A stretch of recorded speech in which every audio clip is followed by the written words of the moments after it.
അങ്ങനെ കണ്ണൂരെത്തിയിട്ട് നേരം വെളുത്തു. ദേ നമ്മുടെ ഹൗസ് വാമിങ് നടക്കുന്ന വീടിൻ്റെ വ്യൂ ആണിത്. നല്ല അടിപൊളി വീടാട്ടോ. അങ്ങനെ ഒരു ചായയൊക്കെ കുടിച്ചിരുന്നു.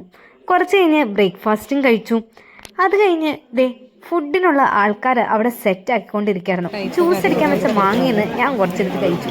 ഇത്രയും കറിയും ചോറും കൂട്ടി ഉച്ചയ്ക്ക് ഒരു പിടിയും പിടിച്ചു. കൂടത്തിൽ 2 ഐസ്ക്രീമും കഴിച്ചു.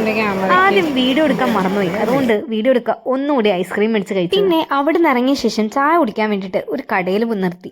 അവിടെ ഇതെന്തോ അവിടുത്തെ സ്പെഷ്യലാന്ന് പറഞ്ഞ് കഴിച്ചു നോക്കി. എന്തോ കല്ലുമ്മക്കായുടെ ഐറ്റാ, എനിക്കിഷ്ടപ്പെട്ടില്ല. പിന്നെ നേരെ മാഹിയിലേക്ക് വിട്ടു. മാഹി പള്ളിയിൽ പോകണമെന്ന് കുറേ നാളായിട്ട് ആഗ്രഹിച്ചതാ. അങ്ങനെ മാഹി പള്ളിയിലും വന്നു. മമ്മി കടലം മേടിച്ചപ്പോൾ കുറച്ച് എനിക്ക് തന്നു. ഞാനും കുറച്ച് കഴിച്ചു. രാത്രിയായപ്പോൾ ഞങ്ങൾ ചട്ടിപ്പത്രി കഴിക്കാൻ വേണ്ടി വന്നു. ചട്ടിപ്പത്രിയും സമൂസയും കഴിച്ചു. അത് കഴിഞ്ഞ് രാത്രി നെയ്ച്ചോറും ചിക്കൻ പൊള്ളിച്ചതും കഴിച്ചു. അപ്പോൾ ഇന്നത്തെ വീഡിയോ അത്രേ ഉള്ളൂ. ടാറ്റാ.